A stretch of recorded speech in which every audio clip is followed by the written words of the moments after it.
आज हम लोग मैट्रिक परीक्षा 2020 में गणित से जो भी क्वेश्चन पूछे जाएंगे हम लोग सबसे पहले ऑब्जेक्टिव क्वेश्चन, सारे ऑब्जेक्टिव क्वेश्चन गणित में जितना भी चैप्टर है उससे भी जितना भी क्वेश्चन है, जो भी मोस्ट इम्पॉर्टेंट क्वेश्चन है वो हम करने का प्रयास करेंगे।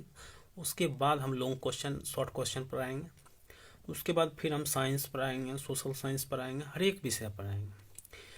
लेकिन सबसे बड़ी चीज़ ये है कि आप लोग जो भी क्वेश्चन हम करवा रहे हैं इसको आप सही ढंग से देखिए, समझिए। जहाँ भी दिक्कत हो कमेंट में पूछिए, जैसे हो पूछिए। हम उसके बाद देखिए, हम ये चैलेंज करता हूँ कि इस जितना भी पढ़ा देंगे बोर्ड किससे रिलेटेड, 10वां बोर्ड से रिलेटेड, इससे बाहर एक भी क्वेश्चन नहीं पूछेगा। आराम से देखिए, उसके बाद एग्ज़ाम दे कर आइए। अगर पूछेगा तो आप हमको बोलिएगा। तो देखिए, सबसे पहले हम लोग इसमें जो है निर्देशांक, इसमें आज जो है 2 पार्ट आएगा इसका। मैट्रिक ये ऑब्जेक्टिव क्वेश्चन का 2 पार्ट आएगा। पहला पार्ट में 8 चैप्टर से हम करवाएंगे। सबसे पहले जैसे हो गया निर्देशांक ज्यामिति हम लोग करवाएंगे। उसके बाद द्विघात समीकरण करवाएंगे। उसके बाद हम लोग त्रिकोणमिति करवाएंगे। उसके बाद हम लोग बहुपद करवाएंगे, त्रिभुज करवाएंगे, प्रायिकता करवाएंगे, सांख्यिकी करवाएंगे और ऊंचाई एवं दूरी करवाएंगे।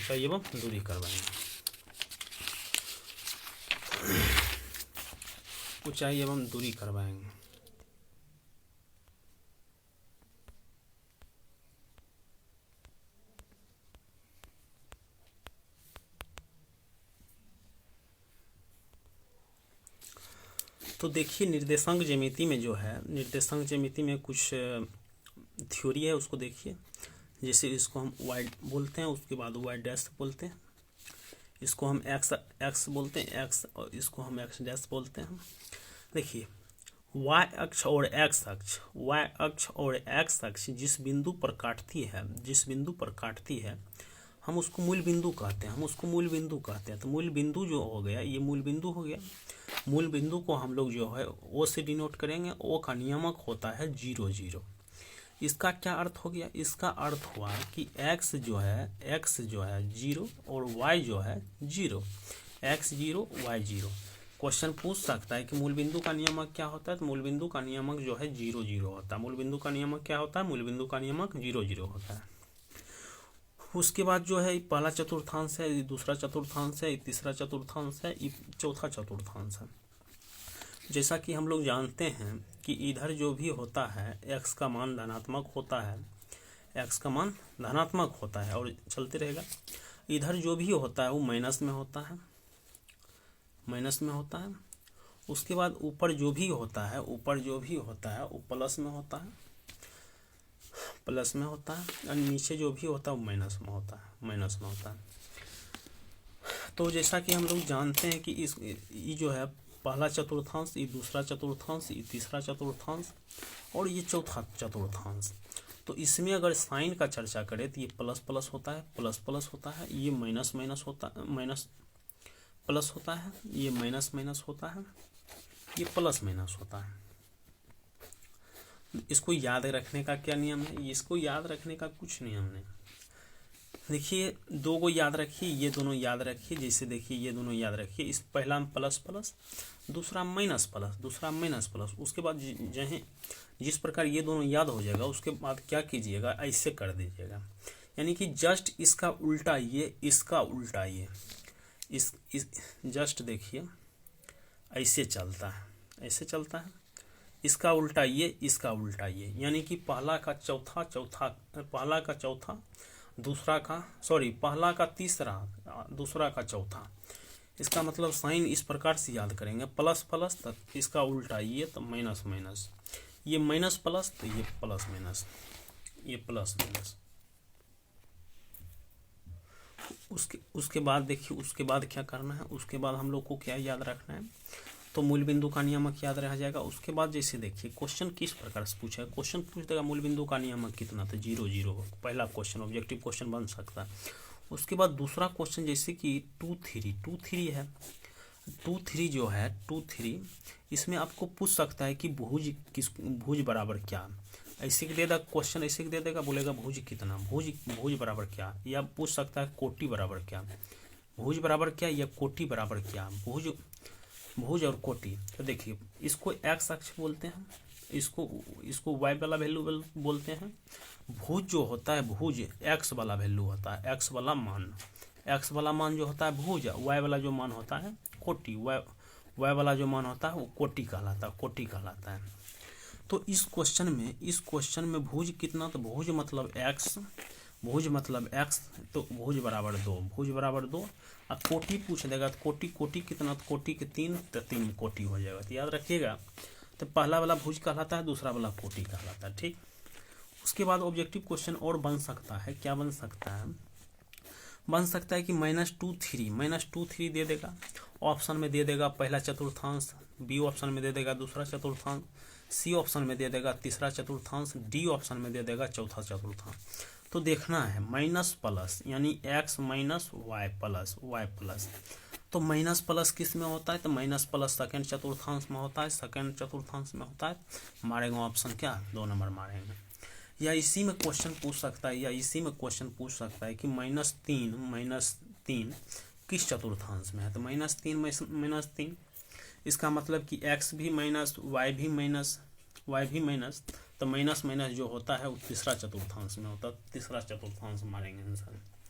उसके बाद इसमें क्वेश्चन ये सब बन सकता है। उसके बाद देखिए ये लाइन को हम लोग मान लेते हैं पाकिस्तान, ये लाइन को पाकिस्तान, ये वाला लाइन, ये जो लाइन है, ये वाला लाइन जो है उसको मान लेते हैं इंडिया, यानी भारत। यानी कि ये एक्स अक्ष को हम पाकिस्तान मान लिए, वाई अक्ष को हम लोग इंडिया मान लिए, एक्स अक्ष को पाकिस्तान, वाई अक्ष को इंडिया मान लिए। तो एक्स अक्ष देखिए क्या बोलना क्या चाह रहे हैं, तो सुनिए, एक्स अक्ष को हम पाकिस्तान मान लिए, वाई अक्ष को, एक्स अक्ष को हम यहाँ पाकिस्तान माने हैं, पाकिस्तान मान लिए, वाई अक्ष को हम लोग भारत मान लिए। तो कहने का अर्थ क्या होता है कि एक्स अक्ष को पाकिस्तान, तो मान लीजिए ये पाकिस्तान है टोटल, तो यहाँ इंडिया घर एक को होगा, यहाँ ये बॉर्डर जो है ये मान लीजिए टोटल इस पाकिस्तान है, टोटल पाकिस्तान है ये, तो इंडिया नहीं होगा। तो कहने का अर्थ ये हो गया, इंडिया का मतलब वाई वाला, कहने का अर्थ ये हो गया, यहाँ से 2 क्वेश्चन पूछता है बराबर। कहने का अर्थ ये हो गया कि एक्स अक्ष पर वाई 0, यानी कि एक्स अक्ष पर मतलब पाकिस्तान पर इंडिया का मान 0, यानी कि पाकिस्तान के घर में इंडिया घर रहता है, नहीं तो क्या 0। उसी तरह वाई अक्ष पर एक्स का मान 0, ये सभी बिंदु जो है, ये सभी बिंदु मुख्य बिंदु कहलाता है। इसको बेसिक था, इसको याद रखिए। उसके बाद हम लोग फिर नया थ्योरी पर आते हैं, वो सब बेसिक थ्योरी था। नया थ्योरी पर आते हैं। नया जो है दो बिंदु के बीच दूरी निकालने के लिए मान लेते हैं एक ए बिंदु है, एक मान लेते हैं बी बिंदु है, एक ए बिंदु और एक बी बिंदु।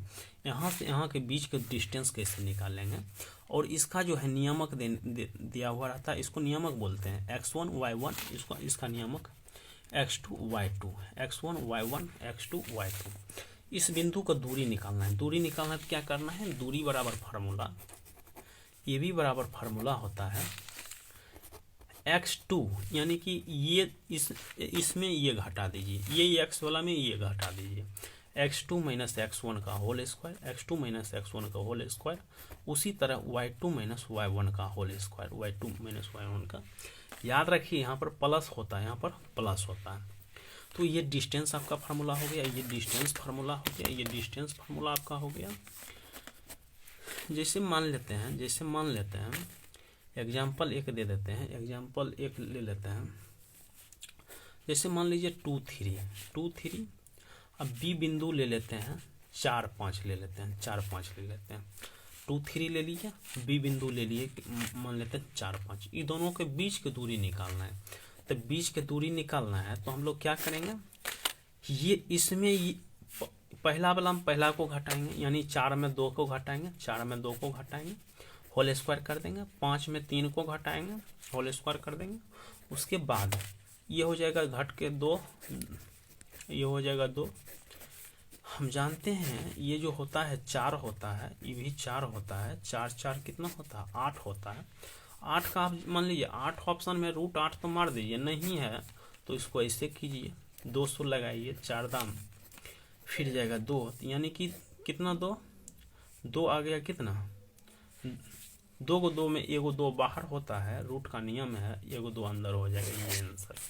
तो डिस्टेंस फार्मूला जो है, डिस्टेंस फार्मूला इस प्रकार से चलता है, डिस्टेंस फार्मूला इस प्रकार से चलता है। उसके बाद हम लोग आगे जाते हैं, उसके बाद हम लोग आगे आते हैं।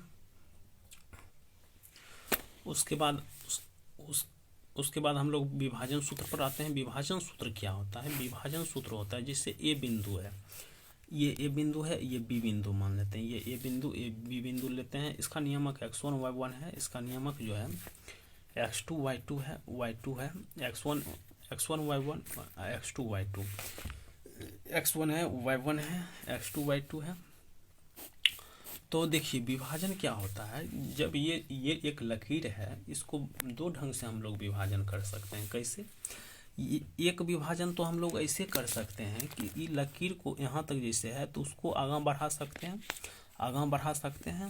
तो आगां बढ़ा सकते हैं। और एक विभाजन इस प्रकार से कर सकते हैं, यही लकीर को हम बीचों बीच तोड़ सकते हैं। बीचों बीच क्या कर सकते हैं, तोड़ सकते हैं। तो मान लेते हैं ई बिंदु P है, ई बिंदु P है, ये हम लोग, ये कोई ज़रूरी नहीं है कि ये जो P बिंदु है ये B का मध्य बिंदु है, कहीं पर भी हो सकता है। तो ये बिंदु मान लेते हैं। ये जो विभाजन करता है m/n में करता है, m/n में करता है। तो इसको बोलते हैं हम लोग अंतःविभाजन। तो अंतःविभाजन बोल दिए। तो अंतःविभाजन में ये जो बिंदु P है, इसका नियामक कैसे निकालेंगे, तो इसका नियामक निकालने के लिए एक सरल सूत्र होता है, उसको याद रखिए। क्या करेंगे, देखिए, जैसे x का मान निकालना है, उसके बाद y का मान निकालना है, x का मान, y का मान, यहाँ x का मान, यहाँ y का मान। देखिए ये जो है, इससे इसमें गुना कर दीजिए और इससे इसमें गुना कर दीजिए, यानी कहने का अर्थ ये हो गया m1 गुना x2 प्लस n1 गुना x1 बटा में क्या है, m प्लस n, बटा में m प्लस। उसी तरह m1 गुना x2 यानी y2 प्लस n1 गुना x1 सॉरी y1 और m प्लस 1 लिख देंगे। यही हो गया विभाजन सूत्र। ये विभाजन सूत्र अंतःविभाजन सूत्र बोलेंगे, अंतःविभाजन। और एक होता है बाह्य विभाजन। बाह्य विभाजन किसको बोलते हैं, बाह्य विभाजन सूत्र किसको बोलते हैं। क्वेश्चन में देखिए, क्वेश्चन पूछेगा सिर्फ विभाजन निकालिए तब मारेंगे यही सूत्र, अगर बोल देगा बाह्य विभाजन तब मारेंगे ये सूत्र। ये सूत्र क्या होता है, ये सूत्र सेम यही सूत्र होता है, सिर्फ यहाँ प्लस जो है ना वहाँ माइनस हो जाता है। जैसे x बराबर हो जाएगा mx2 माइनस nx1 बटा में m-1, y is equal to my2 minus ny1 m-n। ये हो गया विभाजन। विभाजन मतलब बाह्य, काय की विभाजन मतलब बाहर। तो उसी प्रकार विभाजन सूत्र में जो है माइनस लगता है, सिर्फ माइनस लगता है, सिर्फ क्या लगता है, माइनस लगता है। इस सूत्र को भी आप लोग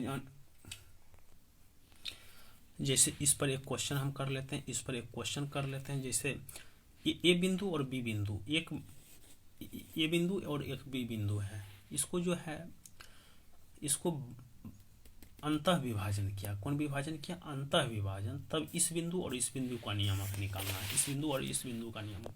अंतःविभाजन के लिए हम लोग बोल चुके हैं कि ये प्लस वाला फार्मूला लगेगा, बाह्य विभाजन के लिए माइनस वाला फार्मूला लगेगा। यहाँ जो रहता है वो m का मान कहलाता है, यहाँ जो रहता है वो n का मान कहलाता है। तो देखिए कैसे बनेगा ये क्वेश्चन।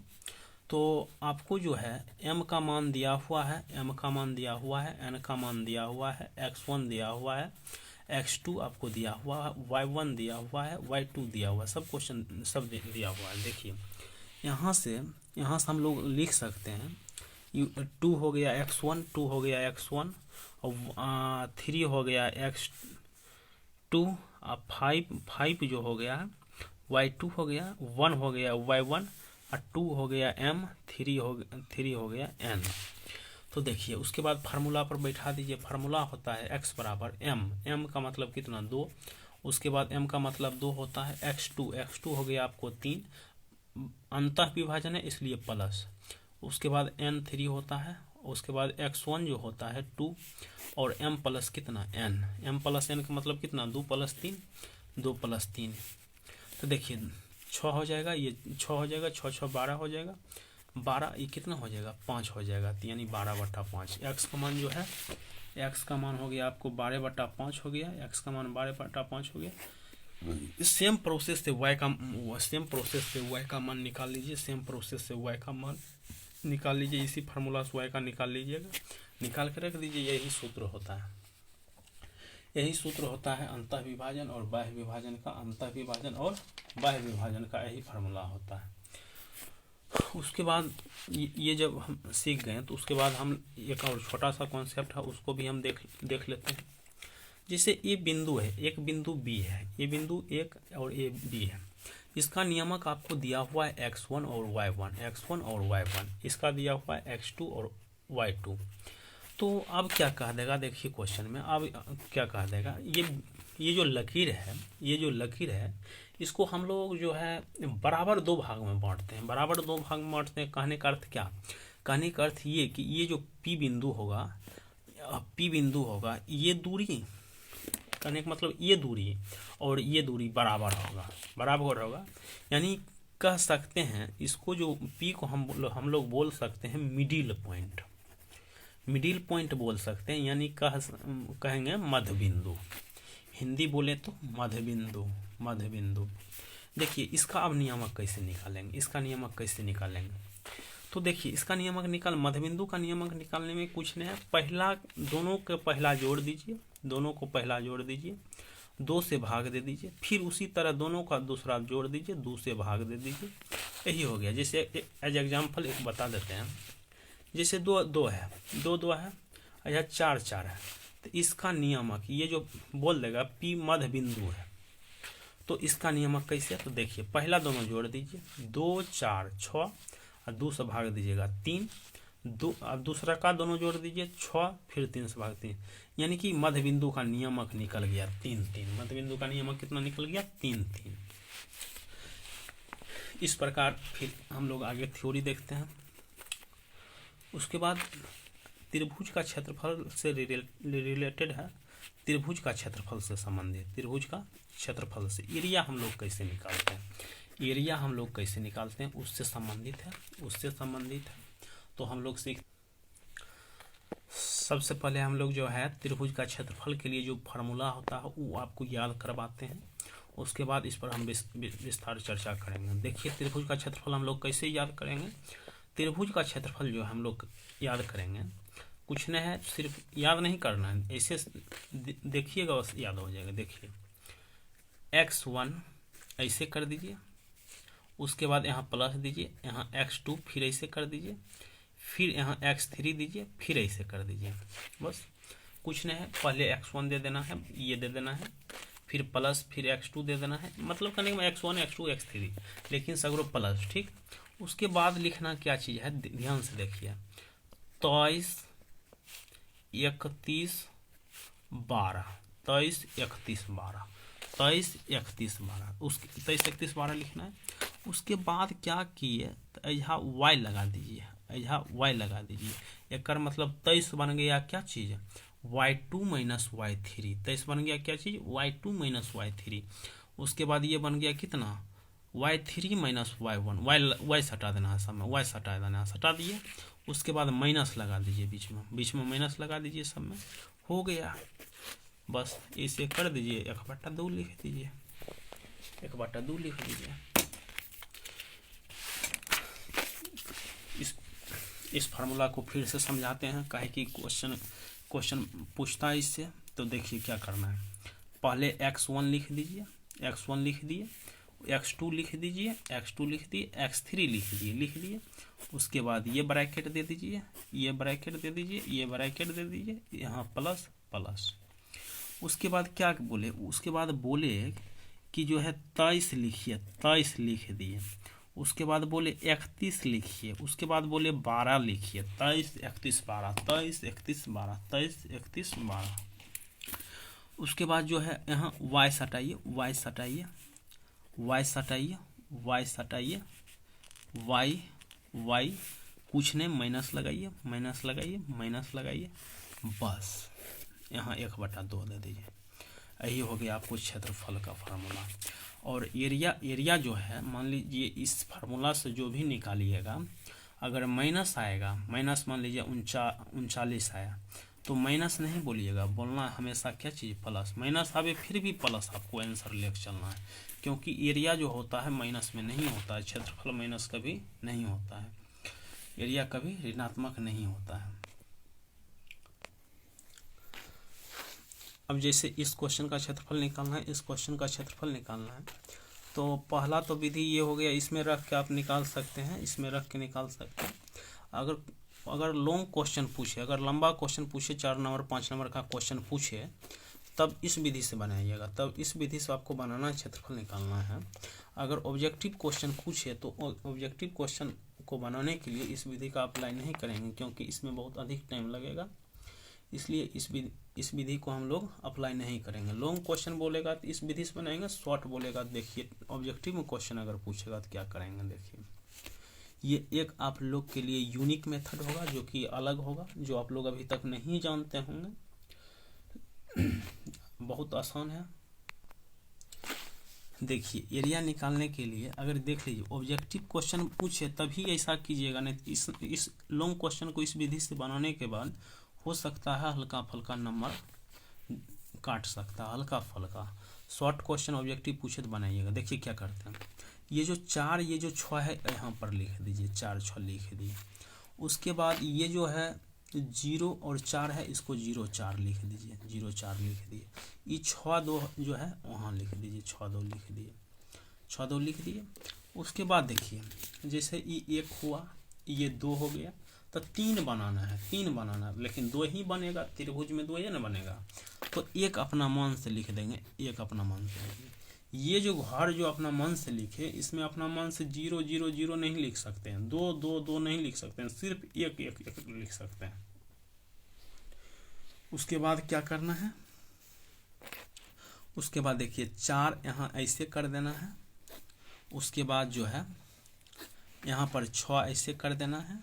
उसके बाद 1 यहाँ पर ऐसे कर देना है, कर दिए। ये प्लस, ये प्लस, तो ये माइनस। देखिए अल्टरनेट जाना है, पहला प्लस, दूसरा का माइनस, तीसरा का प्लस। तो ये प्लस, ये माइनस, तो ये प्लस। अब मान लीजिए कहीं कहीं ऐसा कंडीशन आएगा, जैसे मान लीजिए यहाँ पर -4 रहता, वहाँ पर -4 रहता, तो आप इसको इस प्रकार लिखते, माइनस माइनस लिखते ना, तो आप सोचते कि माइनस में लिखे तो प्लस में लिखेंगे, नहीं, ये माइनस नहीं, ये चिन्ह याद कर लीजिए, ये हमेशा प्लस होगा, ये माइनस होगा, ये प्लस होगा। मान लीजिए -6 अगर रहता, तो -6 रहता, तो -6 रखते, तो माइनस माइनस तब प्लस होता। लेकिन सिस्टम ये है कि पहले इस ढंग से याद रखिएगा इसे। तो चलिए इस क्वेश्चन को अब हल करते हैं। ऐसा करने के बाद जैसे 4 ये सब लिख दी, उसके बाद क्या कीजिएगा, 4 कहाँ है, 4 देखिए इस रो में है। किस रो में, इस सोझे 4 है, 4 है ना, इस सोझे 4, इस सोझे है, इस सोझे है। उसके बाद देखिए 4 जिस सोझे है, ये रो हो गया, सॉरी कॉलम, इसको जहाँ पर दीजिएगा ऐसे करके। आप देखिए बचेगा कौन चीज, बचेगा 4 1 4 1 2 1, 4 1 2 1, तब गुना ऐसे कर दीजिए, तो यानी 1 गुना 4 4, 1 गुना 4 4। तो देखिए क्या करेंगे, 4 लिख दिए, फिर बीच में माइनस चिन्ह होता है, सब में माइनस चिन्ह होगा, सब में माइनस चिन्ह होगा। तो पहले ऐसे गुना करना है, याद रखिएगा, पहले ऐसे गुना। उसके बाद जो है ई दोनों गुना कीजिए तो -2 तो -2 लिख लीजिएगा। चलिए देखिए अभी लगेगा कि बहुत हार्ड चीज़ है, लेकिन नहीं, 2-3 क्वेश्चन अपने से कर लीजिएगा ना तो लगेगा खिलौना है, कुछ नहीं, बहुत आसान, इससे लाख हो नहीं आसान है 2-3 क्वेश्चन करने के बाद। जैसे देखिए अब यहाँ लिखना क्या लिखाएगा, तो यहाँ जब लिखना है तो देखिए ये सोझे जो भी है ये सब झापा जाएगा और ये सोझे वाला ये सब झापा जाएगा, तो बचेगा कौन, बचेगा ये। तो गुना करेंगे n, तो 0 गुना 1 तो 0, 0 गुना 1 0, उसके बाद गुना करेंगे ऐसे, तो 1 गुना 6 6, तो फिर हो गया। अब 1 के ब्रैकेट में क्या लिखाएगा, देखिए ये 1 जो है किसके सोचे, एना जा पाएगा, एना जा पाएगा, यानी कहने का अर्थ ऐसे जा पाएगा, ऐसे जा पाएगा, उसके बाद ऐसे जा पाएगा, तो बचेगा क्या, बचेगा ये चीज़ 4 गो। तो ऐसे गुना होता है 0 गुना 2, 0 गुना जब 2 कीजिएगा ना तो आ जाएगा 0, 6 चौक कितना 24, 6 चौक 24। चलिए 6 चौक 24। उसके बाद क्या करना है, ये देखिए 4 हो जाएगा, ये हो जाएगा 2, ये हो जाएगा कितना -6, ये होगा -6, तो इधर +6 कर, ये हो जाएगा कितना प्लस माइनस, तो -24। ये देखिए क्या हो जाएगा 8 हो जाएगा, ये हो जाएगा आपको 36, सॉरी 36, ये हो जाएगा 24। तो 36 पहले देखिए जोड़ का क्रिया होता है, 36 8 कितना 44, 44 हुआ, 44 में से कितना 24 माइनस होगा, 44 में से 24 माइनस होगा 20 बचेगा, 44 में 24 माइनस 20 आंसर नहीं, जो भी घटा जोड़ के ये सब आवे उसमें 2 से भाग दे के आंसर बोलिए, 2 से भाग दीजिएगा तो कितना 10, तो 10 क्षेत्रफल आया। आप लोग क्या कीजिए इससे भी बनाइएगा ना तो 10 ही आएगा, ट्राई कीजिएगा इससे तो 10 ही आएगा। तो जब भी ऑब्जेक्टिव पूछे इस पर आप 3-4 क्वेश्चन कर लीजिए, अभी बहुत टाइम है,